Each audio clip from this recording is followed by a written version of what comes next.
Welcome to Boulevard TV. My name is Mario Giedicke, and I'm here today with Steven Mazer in Kelowna.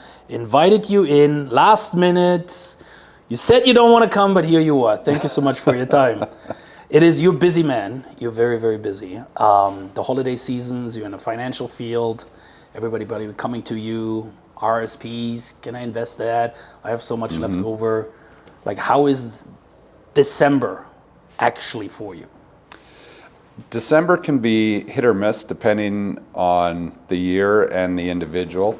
There are times where December will be like crickets because everybody's focused on the holidays, being with their family, going on trips. Or it can be exceedingly busy because people are looking for money to spend for those things. It just sort of depends. What we try to do is get ahead of that so we're not overwhelmed with requests and make sure that there's some proactive budget planning for clients, depending on their circumstances, to make sure that they don't have to call at the last minute. And You just look after them. We do our best, yeah. Steven, you fascinate me. You're a farmer's boy. You grew up on farmland in Alberta. Yeah. You are now in a very successful career for the last, 20 years. 20 years. Yeah. In finance. You help people retire. You help them to get wealthy. How did you get into this field? From a farmland. Like, did your dad showed up and was like, no, milk cows? It was definitely the long way around because most people who do what I do come right out of university and enter finance, investing, whatever route they decide to take.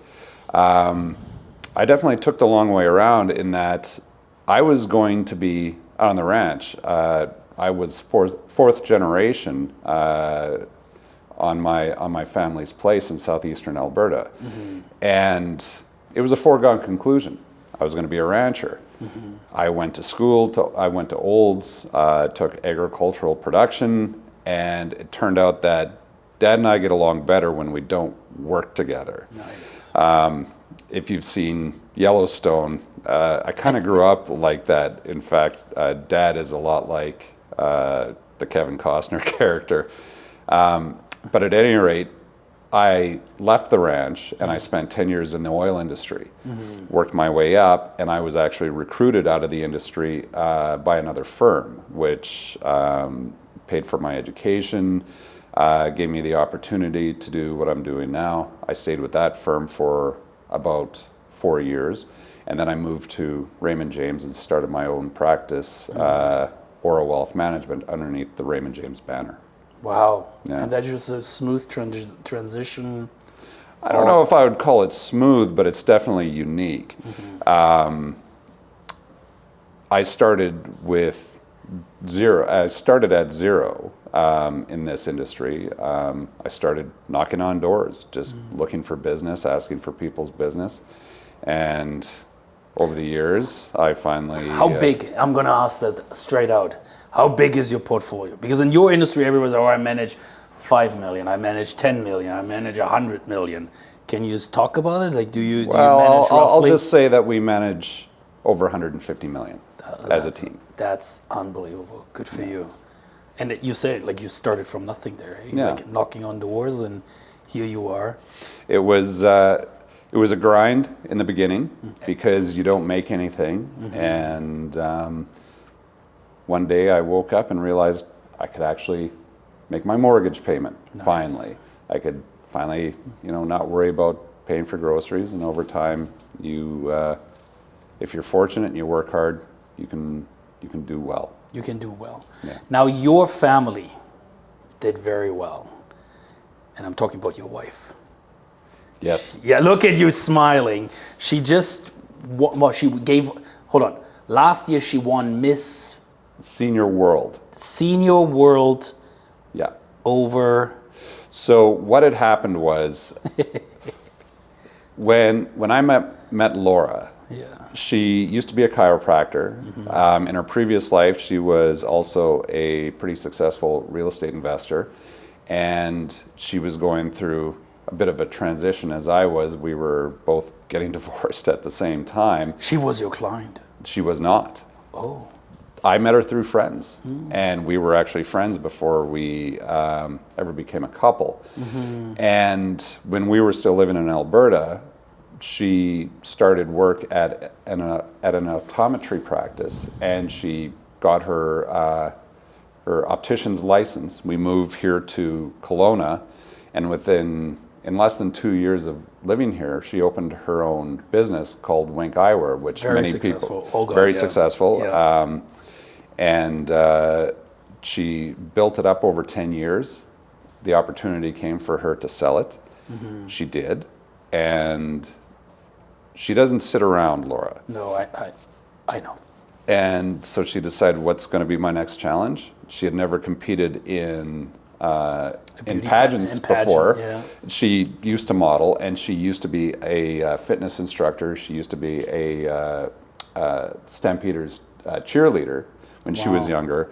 And she thought, well, I've got some of this experience. I've been successful. And so she competed in the Miss Senior World pageant down in the States. And there were 3 categories, 50s, 60s, and 70s. And she was 59, and she won the 50s category. That's unbelievable. And we just came back from the US to pass her crown off onto the next winner. I looked at the picture of the next winner. Didn't look as good as she did the year before. Laura looked stunning, I gotta say. That was, and what a proud moment. And you joined her on the entire journey, eh? Oh yeah. You were there and helping and holding towels, I'm sure. And oh yeah, holding towels, holding dresses. getting the spray tan and all this other shit. Well, I don't that look goes good on in a it. spray tan. I look too orange. No, but, yeah. as a farm kid from Alberta, I look best pale. My wife did the same thing, and it's like all the spray tan. I don't actually know what it is all about that, but I guess this is part of the deal. But it looked very, very nice. Actually, you guys are traveling, and It was fun. It was a very interesting experience, and we're not steeped in pageant culture. No. Certainly not in Canada, not like the Americans are. As it turned out, when she won, obviously Canadian, an American won the 60s, and a woman from France won 70s. So yeah, it was a lot of fun. But you're not doing it again. No. That was quite a commitment, eh? It was quite a commitment, especially for her. But I think we're likely done with pageants now. But time will tell. You both of you are constantly doing stuff. You're renovating your house. You're looking after your clients, going to places. How do you calm down? Like, what do you do to just? Because I actually never see you really like. You always go. Well, one of the things in working with finance, investing, being responsible for other people's money and wealth is there's a lot of philosophy involved, a lot of psychology in investing. And it's important to understand what you can and cannot control. And in this business, you don't control 95% of things. So it's important to focus on what you can control. How do you communicate? How do you act or react to markets? How do you react to things going on in your own life? And keeping that in mind lends perspective. I'm much calmer now than I was in my youth as a rancher's kid and a kid in the oil patch. You can tend to get wound up sometimes. I know you for roughly now almost 8 years, I want to say. I would say so. It's been a while. Yeah. And even in that time period, you calmed down. Even like I had this conversation earlier with our cameraman Jake here. Like your voice is so much calmer and so lovely. Like I like listening to you. It's not like that you just have a face for radio, but you have you actually have a face for television. But it's a very nice calm. But I remember when we first met, like you were just more winded up. like you more, and maybe I'm probably too. Well, part of it also came from you're in a different stage in your business. When you're building your business and you're getting to the point where you're making it sustainable, your focus is much more driven. And not that we really take our foot off the gas, but experience, like I say, lens perspective. When I named my practice Aura Wealth Management, that was no mistake. Aura is meant to evoke an idea of calmness in an industry and in something that most people find inherently stressful. Money is stressful. Money is stressful. Investing is stressful. And what we're trying to do is when a client walks into the office or we speak to them over the phone, we're trying to make sure that whatever anxiety they may be feeling about their budget, their investments, maybe the world in general, the markets, elections, politics, whatever gives them stress, it's our job to make sure that our clients know that there's a steady hand on the wheel and to be wound up and, Not being stable. too stressed. Yeah, you can't just, show that you're calm. You have to actually be calm. Because Is that your approach to the entire portfolio? You take it on very rational and calm and analytical? Yes, what I would say is there's two broad ways of approaching investment management. One is technical, where you're looking at charts and you're looking at momentum, and then there's fundamental. I am very much a fundamentalist. I want to look at a business. I want to know that it's a good business, that it's going to be around, that it's going to generate some sort of return for our clients. Where I find technical analysis, there's a lot of benefit to understanding technical analysis, but I find it named incorrectly. It should be called emotional analysis. When you look at those technical indicators in a market, what you're really reading is the emotionality of the market, where emotions can swing from one extreme to the other. It goes from happy to crying to... Right, and markets are no different because it's just an extension of who we are as people. So if I know, for example, Royal Bank as an investment, people are going to be using that bank for a long time, it's well run. Apple, people are still going to be buying iPhones.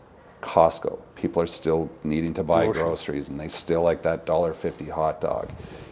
So it's when I look at investing, I will approach it first from a fundamental basis, and then we have a technical overlay to look at short-term trends, but we try not to get too trendy in our investing. If you bought Apple 20 years ago, you did just fine. And a lot of what we do is a philosophy that I call buy, hold, and rebalance. Own the investment, hold it indefinitely, providing nothing fundamentally has changed about the investment, but trim those profits. Make sure you reallocate that. Don't just fall asleep at the wheel because you don't know when the next market crash may happen. When I talk to you or listen to you right now here, what is that series out there with Axelrod Capital, that investor guy? It's a series on, I don't know, it shows up on my social media. X Capital, it's called, and it's like some... There's a lot of these things I that know, show I up. know, the billions or whatever, million, Well, I don't know. But like, you speak that language, you have that calmness, like, it is listening to you and like... I will tell you something about investing. The investing part is easy, relatively speaking. It's the psychology and the emotionality that goes into investing that's hard. When the market goes down and your clients call you like, what the fuck happened? Da, da, da, Well, we don't get those phone calls because we spend a lot of time, first off, educating our clients. We spend a lot of time communicating with our clients, making sure that you don't get those panic phone calls because they know they probably talked to us fairly recently. They know our that we're paying attention. So in the last really bad year in the market in 2022, we got no phone calls. We got no panic phone calls.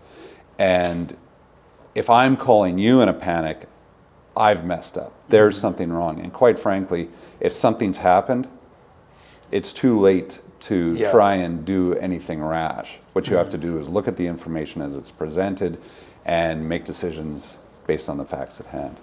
In today's world with internet and social media and TikTok and Instagram, where everybody is a smart person, everybody's a stock trader these days and seems to think they can do best. I think a lot of people realize very quickly they don't. Where, since we got you here, where do you see the trend is going? Like between AI, like some of the shit that I see on social media on AI, where bots trading stocks up and down.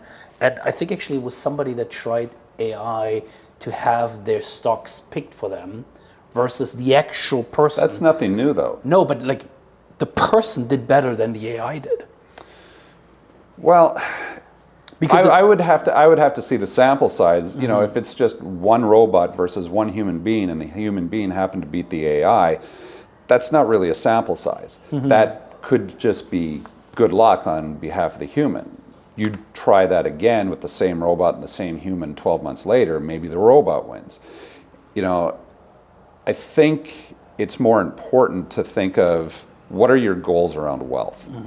It's like trying to beat the market. Well, you're trying to beat something that's entirely arbitrary. Why do that? If you are somebody with a certain risk tolerance and you need a certain rate of return, for example, 5% a year in order to maintain your lifestyle, why are you trying to shoot for 20%? All you're doing is adding risk and anxiety to your portfolio. Don't do that. If you need 5, attempt to get 5 with a reasonable rate of return, low risk, and be tax efficient. One of the things that people ignore in investing and financial planning is your tax efficiency. Taxes can burn up, depending on your tax bracket, between 25 and 50% of your gross return. Yeah. So if you can be efficient about that, you don't have to take on as much risk in the market. You can take on less risk and still probably end up with approximately the same amount of money in your jeans. I did actually have this conversation today with somebody that is investing their own money. And he said, he's like, oh my God, I lost $25,000 today. Not telling me that he probably made 150 the week before, who knows. But he said, I lost $25,000 today. And then he was talking about taxes, and he's like, but I need some losses to set off against my income I'm making. And I was like, what the fuck is he talking about? I mean, I roughly have an idea. I'll tell you that we have not done a tax loss sell ever. And it's not that... knock on something here. Well, I'll tell you why we don't is because of the way we structure taxable accounts. We use a corporate class structure that allows you to defer taxation in these accounts. So if you're looking for tax efficiency through tax loss, I don't know if that's necessary. I mean, it's been done forever. Yeah. But if you're selling things at a loss just to offset some tax, what's your gross rate of return? What's your net rate of return? I think there are better ways of being tax efficient than selling something at a loss. Yeah. If you're down on an investment, to me it says that maybe you should be adding to it while it's cheap if it's still a good investment. So he didn't sell because I did said Well, that to him. let me Like, be you clear. only lose money if you sell. Yeah. Like, is your value down? Sure. Well, and let me be clear, I don't want to Monday morning quarterback another investor that I don't know all the facts with. Yeah. $25,000 may or may not be a lot of money to this person. So without knowing everything that he's doing, who's to say? Maybe it made a lot of sense. Maybe there could have been a different way of doing it. I just know the way we run taxable money, there's a big focus on long-term capital gains. What I like to tell people is that there's no getting away from taxes. What I try to do is make Ottawa wait for your taxes instead of paying for it now. I have a very good friend of mine who's very well off too, and he said that to me very early in life. He said, "Mario, I pay a lot of taxes, a lot of taxes." Yeah. And I'm like, "Oh my God," But he says, "But that means I made a lot of money." Yeah. Like, so we're always poo-pooing it a little bit here there by saying like, "Oh, we don't want to pay our taxes," but that at the end of the day funds our social environment. Whether we like it or not is irrelevant. Absolutely. It's definitely doing better than other countries. Sure. But the money has to come from somewhere, because in the countries where that doesn't happen, well, look at what it looks like. Shit. Well, and I'll say this as well. So if you look at a retail investor, if they can be very tax efficient while they're alive, their rate of return tends to be higher and their asset lasts longer, so they can live better When for they longer. retire. Yeah. The same thing works for the government. The government will actually end up with more tax dollars, but they just have to wait because the individual's asset was able to grow. So if you want to talk about a social good when it comes to taxation, I totally agree with that. People in the here and now will feel, they can argue rightly or wrongly if their tax dollars are being used effectively. But, more income for the government is always better for the government's perspective. But I'd rather pay my taxes after I'm gone. Yeah. Or as little as possible while I'm here.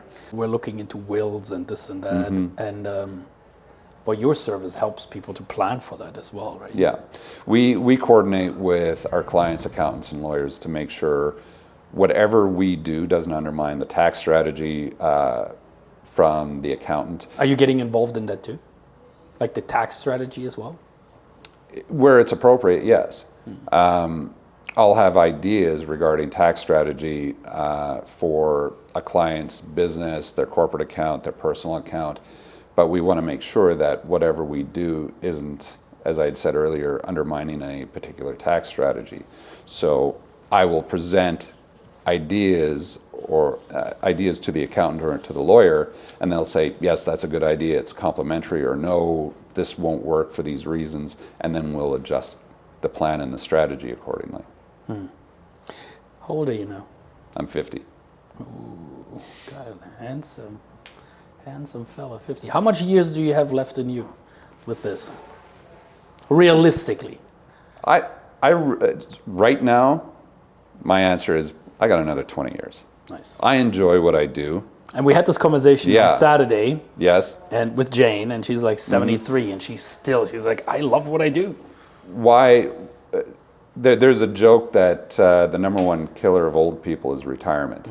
And I enjoy what I do, and it's not like I'm digging ditches for a living. I can do this as long as my mind is sharp and my passion is still there. Why not? 100%. But I'll reserve the right to change my mind at some point. Maybe I'll wake up, 5 or 10 years from now and say, you know what, it's time to retire. If that's Live the in case, Italy, on a ranch, on a farm, where grow olives. Mario, where else would I live? This is pretty. This is perfect. It's perfect for me. It's perfect for us. But if I decide to retire in 5 years or 10 years, whatever it is, I've got a team in place with the idea of succession in mind. Because say I don't retire naturally. I walk out of this building and a piano falls on me.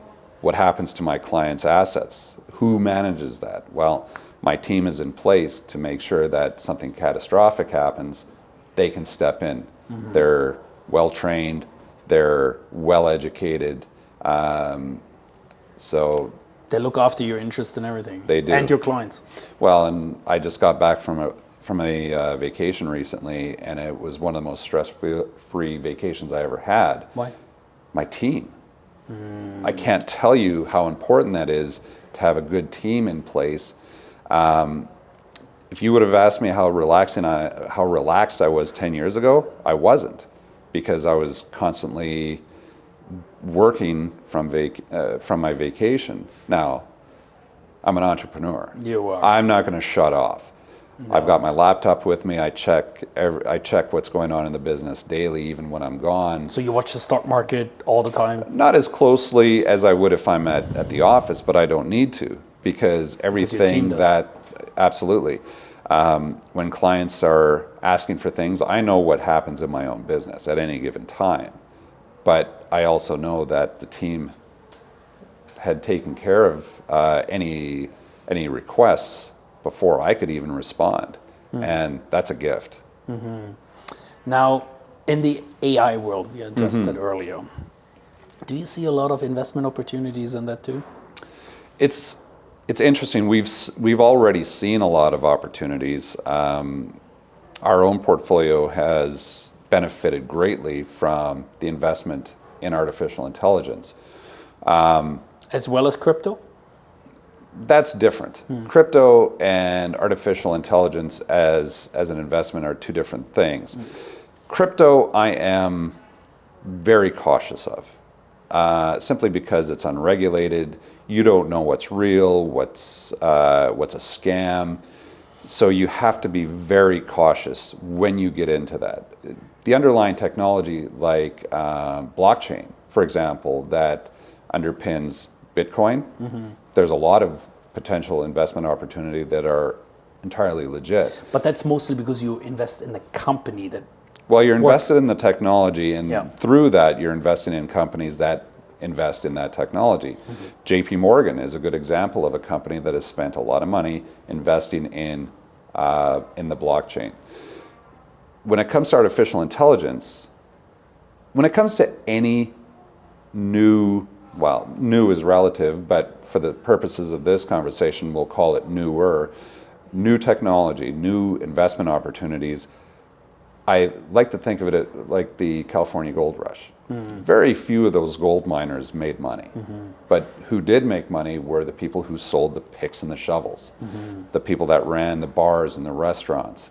They made money. So when I look at artificial intelligence, who is making the picks and the shovels versus who's doing the big spend. If you're an entrepreneur, you know that, especially when you're getting started out, you have to throw, I had said this to you earlier, you throw around nickels like they're manhole covers, because it's not what you spend that makes you money, it's what you don't spend or how you spend that money in your business that allows you to be successful and grow. When I see a company like Meta spend billions of dollars quarterly and annually, not that Meta is going anywhere, but that's a big investment in something that may or may not pay off, and I'm sure it will at some point, but how long is that return? Do you have to wait for that return on investment? Where you look at a company like NVIDIA that sells the chips, that's investing in data centers, the infrastructure that requires these companies like Meta and Amazon and Microsoft to continue to build these AI models. That's potentially a good investment. But you also have to look at valuation. NVIDIA is very expensive right now. It is, isn't it? Well, it is. And I use a generality when I speak to clients when you're looking at something to invest in. If you buy a car, for example, a Honda Accord is a very good car for $40,000. Is it a very good car for $300,000? It's a little harder to make that argument. And an investment is very much the same thing, particularly in the stock market. If you're buying a business that's trading at 200 times earnings versus one that's trading at 9 times earnings, what is the better value? So it's all about value for money. Now there's obviously potential of these investments to continue to go up, even though they're expensive. If you look at 200 times the earnings, this is a bit much. Well, it is, but that doesn't stop people from piling in. Is it more FOMO, like human? There's a lot of FOMO investing. Yeah, like a lot of it.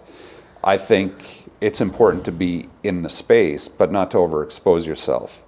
If you look at 1997, there were people already then warning about overvaluation in the technology industry, but if you would have sold everything, in 97, you would have missed out on 3 years of returns Yeah. before the tech wreck.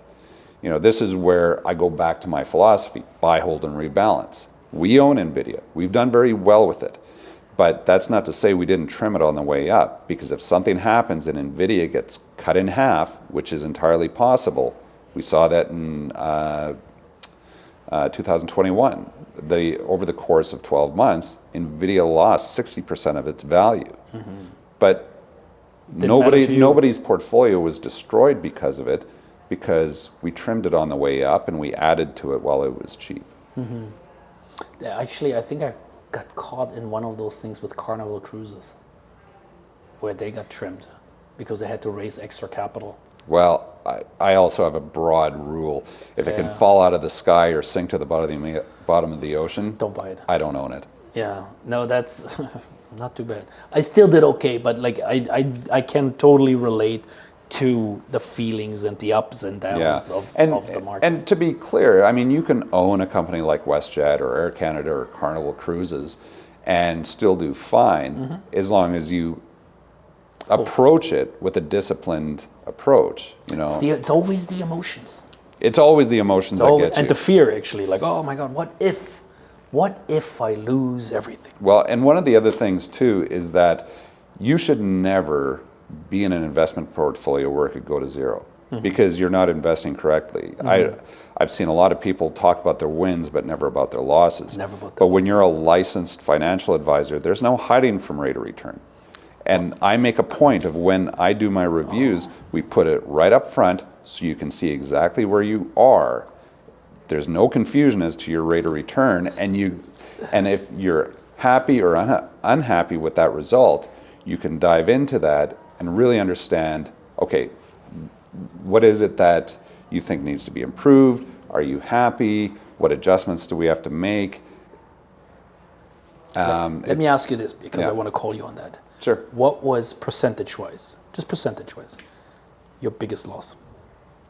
Our biggest loss would probably be a very small penny stock called Kelso Technologies. And depending on where the client bought it, it was a 60% loss. 60% loss? Yeah. Okay. And, but here's the thing. Now ask me what the portfolio did in that year that it went down. Tell me. We were up 20%. Nice. Because no one investment should destroy somebody's savings. Yeah. You can take risk, and anybody who owned this investment understood that it was a high-risk investment. So it could have went the other way just as much. It could have. But no one investment inside a portfolio, and when I speak about a portfolio, it's not just the portfolio that I run.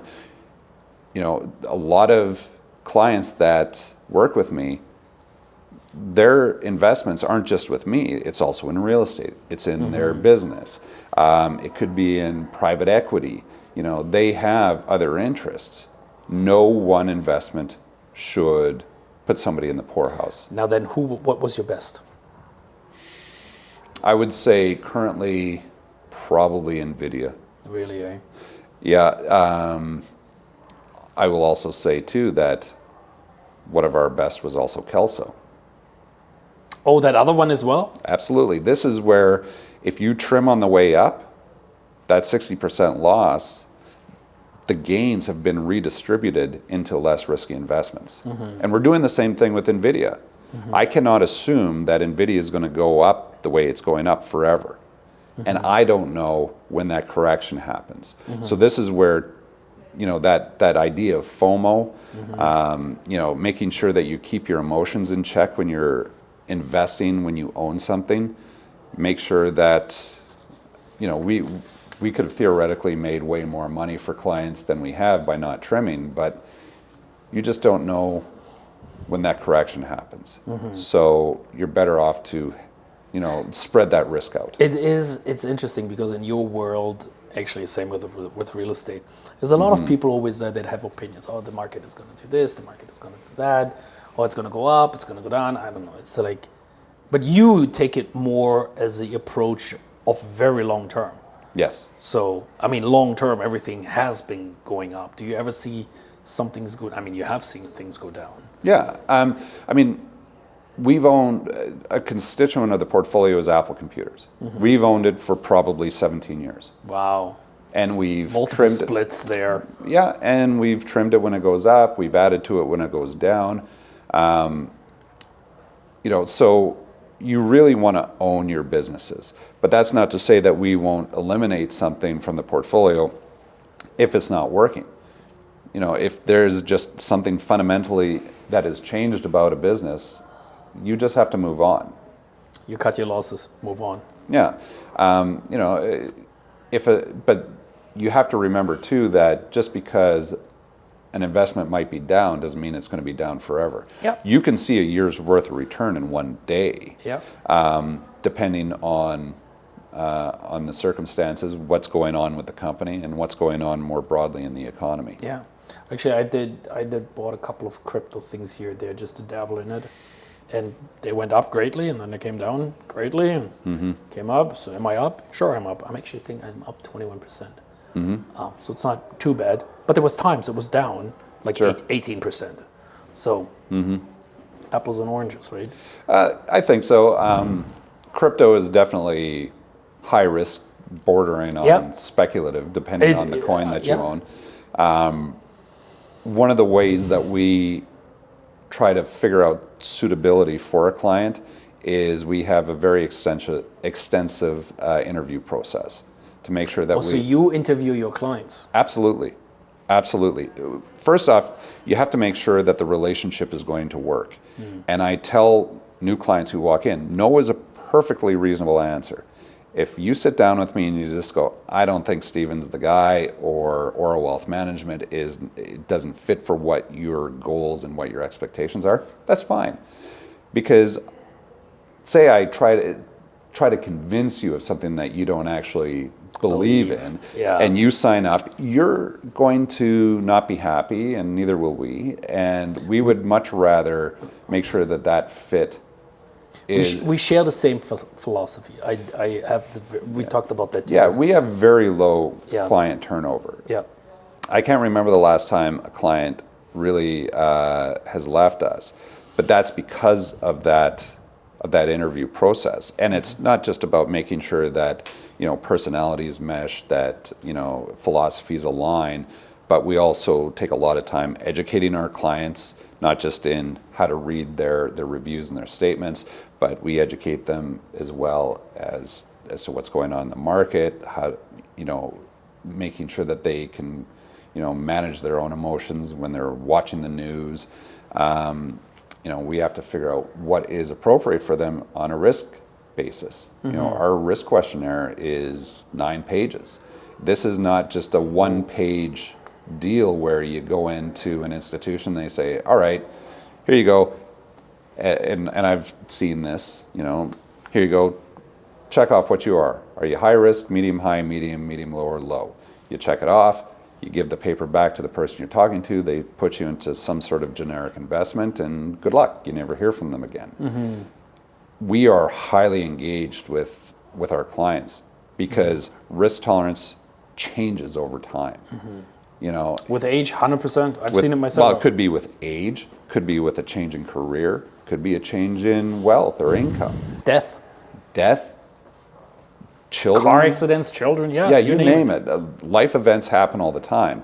So you take the time to fill out a 9-page risk questionnaire with me and my team. 9 pages, Stephen. We're going to know exactly who you are, what you're about, and you're going to know the kind of attention to detail that we're looking for. I have to. So when we make a recommendation, it doesn't come from nowhere. Any recommendation within a portfolio or in a financial plan, those recommendations are there for a reason. 9 pages. Yeah. Well, that's a commitment, eh? So now, what would be the ideal client for you, or do you take anybody? We don't take anybody, but I do not. And why? Tell me why. Okay, so I'll tell you why by telling you a story. Okay. So when I was working in the oil industry, I was doing my own investing online, and very amateurishly, I might add. I mean, I was not very good at it. I didn't have the training, I didn't have the discipline, I just didn't know what I was doing. So, but I recognized that. And I was looking for a financial advisor.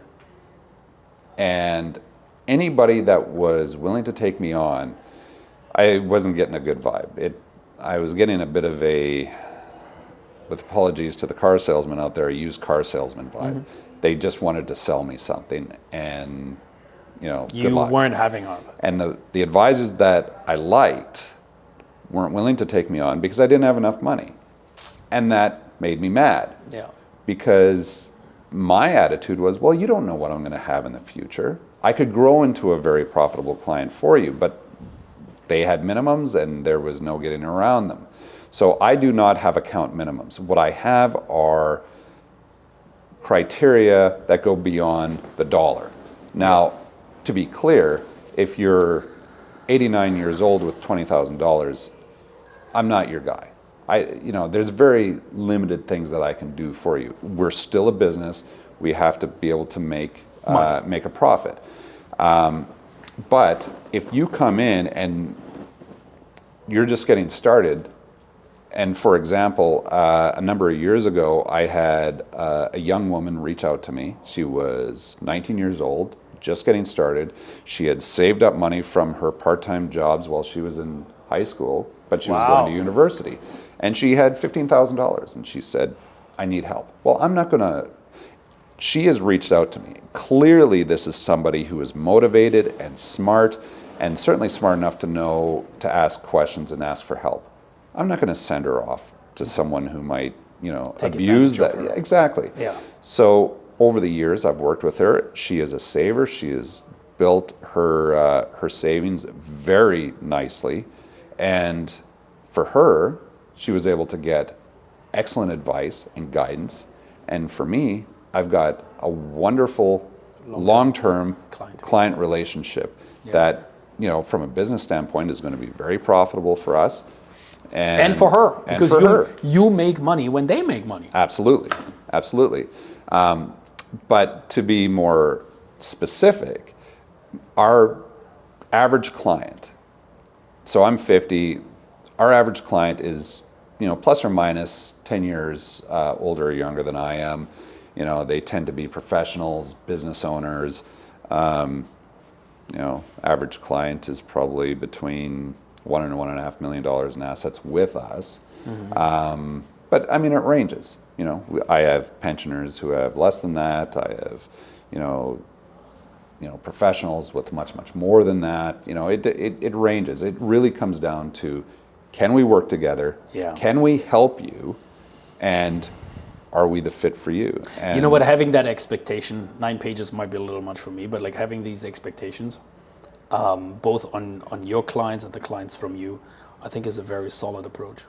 Well, Very I solid. think that questionnaire is also a test in a lot of ways. If you're willing to sit down with me and go through this questionnaire, I'm not just going to learn a lot about you as a client, But but the client is going to learn a lot about themselves. But it's not like you're doing this questionnaire every 6 months, right? It is necessary to make sure that what is put in place is the best that it can be. And I have to say that it's worked out quite well for the people that have worked for us. Yeah. And to make sure that we don't think that we're too smart, I have a third party come in and audit our process to make sure that we're not missing anything. We cannot assume that we're oracles. We have to assume that we're fallible. Now, let me ask you this, just because I had this conversation earlier with a fairly dumb person. Like, I'm sure you have, like, you run to the odd duck that thinks they know it all, don't have the education. You know you do. How do you deal with that, where somebody walks in with money, dumb as fuck, but telling you what you should and shouldn't do? They don't even become a client, I would assume? We go through the process. The process will fizzle them out naturally. Well, so I approach wealth management like an engineer. Yeah. There is That's awesome. an engineering problem to be solved. You come to me with, if you look at it from the perspective of building a home, every home has more or less the same foundation. But what makes it your home is what you do to the inside to make it yours personally. And every portfolio is bespoke to every, the reason why we go through this process is to tailor it to the individual, right? So if somebody comes in and they think that they're smarter than everybody else, well, probably they're not walking through the door to begin with. There's a reason why they're picking up the phone or walking through the door. Something has prompted them to look for help. So you generally don't see that. But, if you do have someone come in, well, this sounds all well and good, but I want to invest in magic beans and see what happens, I'm probably going to say, you know what? Off your way. You might be happier with somebody else. You may be... How often did you have to say no to a client? It doesn't happen too often. It's rare, but it does happen. I had a guy come in, with fairly substantial amount of money, and we started the process, and he wanted a stockbroker. He wanted a trader, and he didn't want to do it himself online. He wanted somebody who would call him up every time the market moved. First off, when you've got a large portfolio and a large number of clients, you don't have time for that, right? You have to make sure that you're paying attention to markets, to economies, to the individual investments, to make sure that everybody's looked after. And we have processes in place to make sure that nobody's missed. But if somebody comes in with, I want to buy in ABC mining company or XYZ, whatever, I don't have time for that. If you want a stockbroker, they're out there. And but it's not you. But it's not me. Yeah. No, if you're looking for a stock jockey, I'm not the guy. If you're looking for the next hot thing, not you either. no. But And you're the perfect husband. You come on board and you stick with it and go all the way. we can be exciting, but only to a point. Yeah. Yeah. And it's got to be within the framework of what we know we do best, and that's wealth management, that's portfolio management, that's planning. You don't come to a planner or to a financial advisor looking for hot stock tips. In fact, that's you can find that online. Well, TikTok is easy. You get that Sure. shit everywhere, all day long. Exactly. I tried it. Doesn't work. No, it doesn't. No. Generally It's speaking, like- now I want to be clear. You can get rich quick, but it is so rare. It's playing like lottery. It's the same It thing. is. It is playing the lottery. If you want to gamble, we don't gamble. We invest.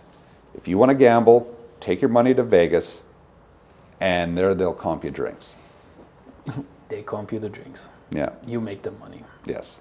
No, you've done very well. The community loves you. You give back a lot in the community as well. Every fundraiser you're usually at with your wife, you donate. You support as much as you. You guys are very generous people as well.